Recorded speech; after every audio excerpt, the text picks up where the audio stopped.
a feeling. Them come out of poetry. So when you have a good song and you have a good melody and you need to put words to it, right? You need to keep certain things in mind. One of them is consistency of rhythm and the other is rhyme. So consistency of rhythm and then rhyme. Because the consistency of the rhythm, which is determined by the melody and the words, that determines how you fit your words or how you fit your syllables into the space.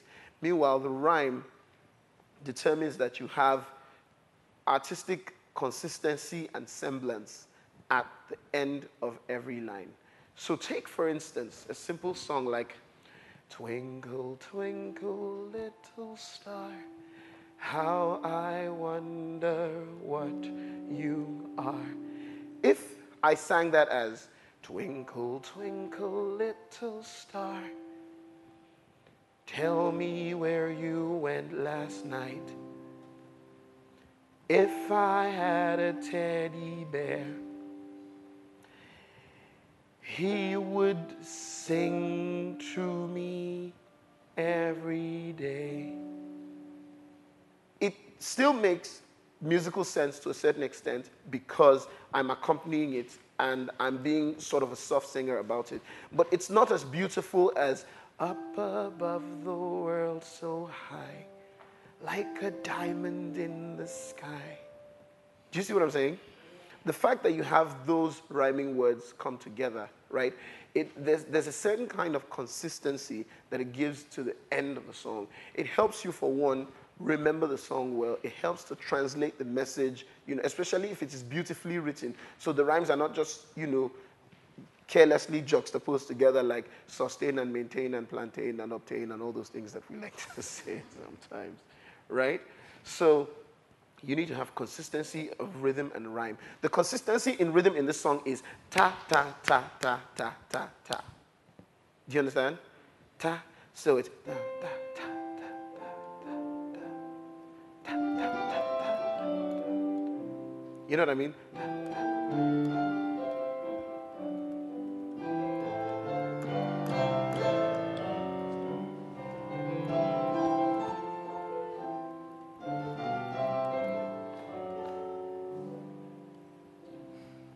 You see what I mean? It's consistent. It has the ta, ta, ta, ta, ta, ta, ta going for it, right? And it's the same thing with rap. An Eminem style from a Dre style because of the consistency. Da-da-da, da-da-da, da-da-da, da-da-da, da-da. You know what I mean? And you know that this is this person's style because of the consistency of the rhythm and the rhyme. So if there's one thing that distinguishes and one thing that helps you write a good song is when you maintain consistency in rhythm and rhyme. Another thing that helps you write a good song is having identified, and I think maybe I should talk a bit about rhyme. So obviously we know the different rhyme patterns that there are, right? A, B, A, B, A, B, B. Okay, I'll just share that with you quickly. So now let's divide the lines into, or the end of the lines of a song into alphabets, okay? So where it ends with AR or anything sounding close to it, that's an A. Where it ends with AY or anything that sounds close to it, that's a B. Do you understand? Does that make sense? No. I'll explain that again. So you have a song like Twinkle, Twinkle, Little Star. Let's say the end of that is an A. Then the next line is, tell me where you went last night. The end of that is a B. Do you understand? If I said to you, twinkle, twinkle, little star, that's an A line. And I said, how I wonder what you are, that's another A line. Okay, but if I said, twinkle, twinkle, little star, that's an A line. Tell me where you went last night, that's a B line. How I wonder what you are, that's another A line. So now let's not start a fight. That's another B line, okay? So that pattern would be called ABAB. Do you understand? So for a song like Twinkle, Twinkle, Little Star, for instance, where you have Twinkle, Twinkle, Little Star, how I wonder what you are, up above the world so high, like a diamond in the sky, what would you call that? Fantastic.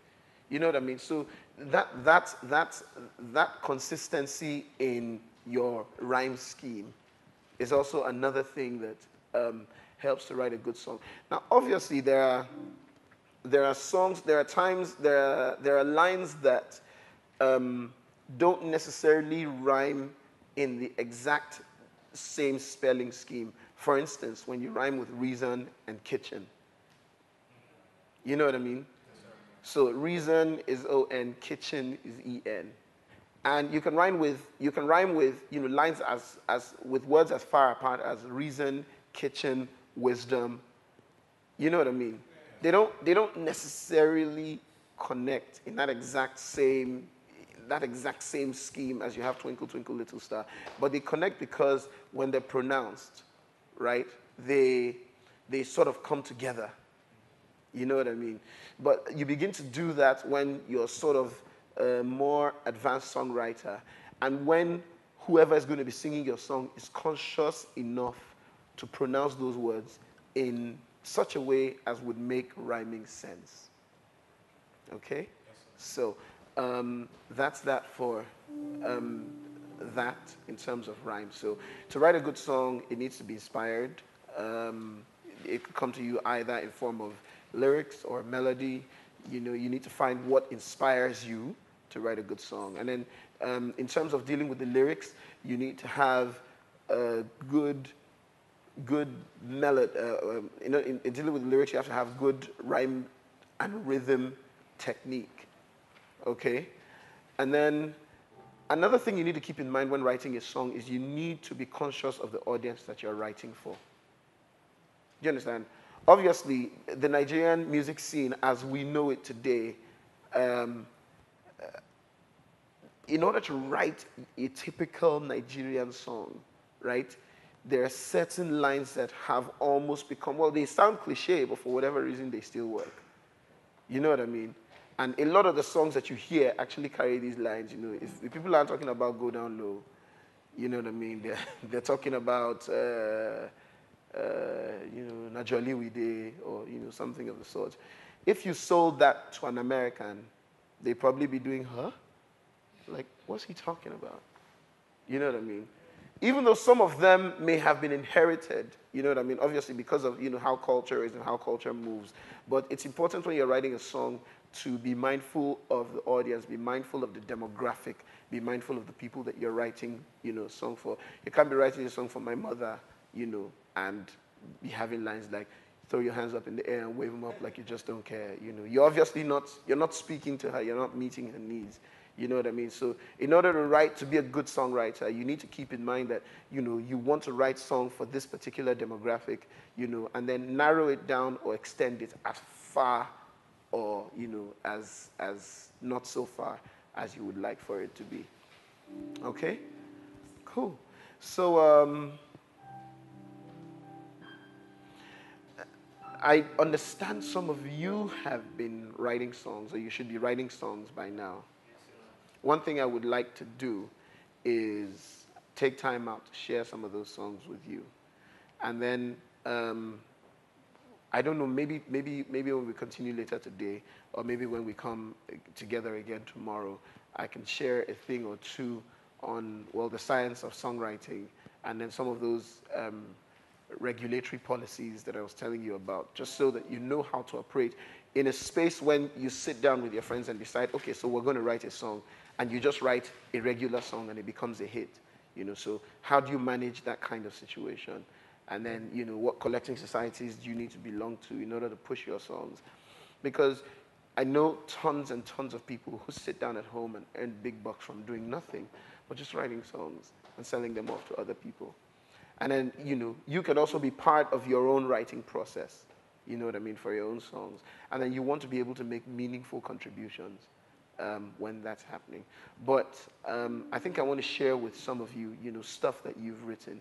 And then maybe we can analyze those and then see how we can help you move forward and take it from there. What a feeling!